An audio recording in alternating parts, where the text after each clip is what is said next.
Thank you for adjusting the schedule to allow me to hear some views and opinions and voices and answer some questions. Any questions you'd like to throw at me, I'll try and answer them. But before I invite the questions, I'd just like to say a couple of points about the review. And I'm responding really to questions I've had over coffee. If we look at the landscape of university business collaboration and look how it's changed over the last 8 years, it's massive change, a huge change since the Lambert Review in 2003. Read the Lambert Review again, I did last weekend, and you realise what's happened in the last 8 years. It's just unrecognisable. And the mythology that still exists that universities aren't responsive needs to be dismissed. So we have this enormous landscape of interaction between university and business. This landscape is changing every month. New initiatives, new ideas, new collaborations coming forward. And when I started this review, I thought I had a pretty good idea of the landscape. But there were areas that I didn't know existed. I didn't know what I didn't know. And I suggest to everybody in this room, there's areas of industry, business, university business collaboration you don't know about. But it's fertile somewhere. And part of the methodology that I've been developing for this review is to try and uncover those activities, to make sure I try and get as big a comprehensive coverage of that landscape as I can. Within that landscape, to consult with people who are operating in specific domains of that landscape. So talking to the sector skills councils, talking to the LEPs, talking to UKTI, talking to our research intensives about doctoral training, postdoctoral training. So it's talking to people who know what they're talking about in particular areas of expertise. Because there's plenty of people out there who will talk with authority about things they know very little about. So for me, it's about identifying those people who do know what they're doing, who do have expertise in particular domains on that landscape. And they're trying to aggregate that into a picture. And that's the broad methodology of what I'm trying to do. I'm very happy to take any questions that you'd like to throw at me. We do have two roving mics now, so if you'd just like to put up your hand if you have a question for Tim. I'll go with it. We have one over here. Danny Salvador, University of the Arts London. To what extent are you interested in receiving statistical data that has been developed around the creative industries and education system? Because some of it may not have found its way into other reviews of this type. We've got quite a bit, but it's quite, requires some degree of penetration Yeah, the creative industry sector has its own challenges. A lot of it about the percentage of students who become self-employed, the sort of the enterprise training for students, the whole issues about skill sets and the impact skill set of the sector, and the fragmentation of the creative industry sector in its own right. It's a complex sector. Very happy to receive it. At the beginning of next week, the people who have been nominated by your vice-chancellors, principals, or whatever you call your chief executive, will be receiving quite a lot of inquiries for information for case studies. They will also be receiving what I'd like to call as think pieces.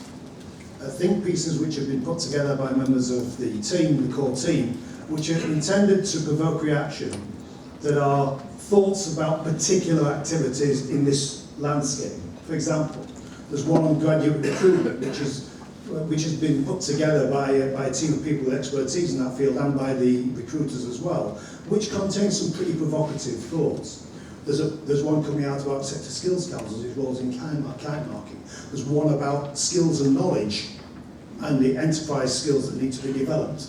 There's one about language training and the use of indigenous languages in our industry and university collaboration. These think pieces will be coming out next week, and I encourage you to respond to them because you've got a time frame which is going to be about a month to respond. So it's case studies, it's responses to think pieces, because we need to enrich our existing knowledge with further knowledge from people in the field with expertise in these fields. So I ask you to make sure that your institutions respond. Because if you don't respond, your voice will not be heard. And silence is a crime in this case. Another one just behind. Lloyd Snellgrove, Sheffield University. I can't remember your brief example. I noticed looked at two very finite areas of activity, but you use the expression, I think, wealth creating businesses. Yeah. A wealth creating business, of course, can create huge amounts of wealth for very few people and not employ many people. I wonder what your definition was of that expression. Well, I chose wealth creating businesses almost as a negative in a way, because once I get dragged into the public sector, I get dragged into the NHS, and once you're in the NHS, you never emerge, because it's such a contentious field for higher education. And so I want to define my domain in a way where I did not go into public sector aspects. So wealth creation was a useful phrase to use. May I use something similar, parallel? I was at San Jose a few years ago talking to them about their inward investment strategies, really impressive stuff, where they attract inward investment in the San Jose Valley. By the way, it's not all Stanford, it's San Jose State University as well, working in partnership. Stanford might have the ideas, San Jose actually has the professional infrastructure as well. So I was talking to them and said, what are your objectives, what are your KPIs? Really interesting. They said, we've got two KPIs, number of jobs created and tax dollars generated. Now, I'm not quite at that level of sophistication, but I'm not far off. It's about job creation, it's about wealth creation. Any more questions for City? Well, thank you. John Rogers, University of Stirling. Hi, John. Hello again. You know what I'm going to ask. It seems to me that your review is looking at outcomes and the importance of outcomes, and yet we fund still teaching, research and knowledge exchange through separate schemes that are based in large part, on input measures, on activity measures. How radical are you prepared to be in thinking about redesign of the funding drivers that we all work to? Why did I expect that question from Scotland? I think the first, if you don't like the question, always challenge the question. The first golden rule of academics, isn't it? Challenge the question. Actually, I don't accept that universities take these three funding streams and hypothecate the funding streams according to the amount they get for each funding stream. I don't accept that. Because universities have missions and it's a block grant. It might be separated into those three in terms of how you aggregate that block grant, but a university that says we've got X thousand pounds for this particular activity, therefore we're going to spend X thousand pounds, is abdicating from its responsibility as a university. Because universities will move the money around according to the mission of the university. So I don't actually accept the question in that context. But I will just touch again on the input and output issues, actually. Because I think there are some questions we need to ask ourselves about outputs and inputs. There are some questions we need to ask ourselves about, think about the skills of our graduates as they come out.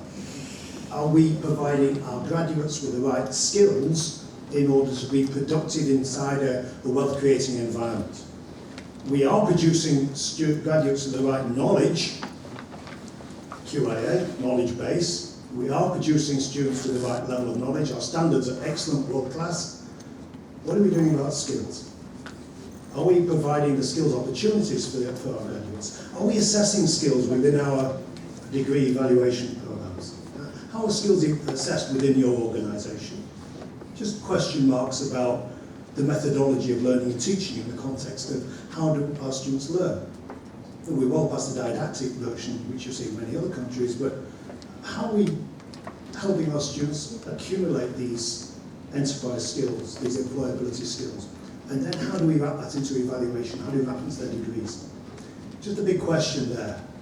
And alongside that, Taster, goes my question about kite marking. How do we kite mark? Do we do it by content? Do we do it by skills? Do we do it by employability? just question marks for you to think about. We have time for one brief question. Very easy question. Your report, is it No such thing as an easy question, go on. is your report going to be published widely in December, or is it going to go to government and then get reviewed and then come out? No, it'll be, its final draft will be on David Willett's desk on Christmas Eve. It will not be in the public domain probably until the end of January. The reason is that it's my 40th wedding anniversary in January, and I'm going away for a few weeks, so it's, and I can't afford the alimony, so it's got to be finished on Christmas Eve. Okay, thank you. Well, thank you very much. Thank you very much.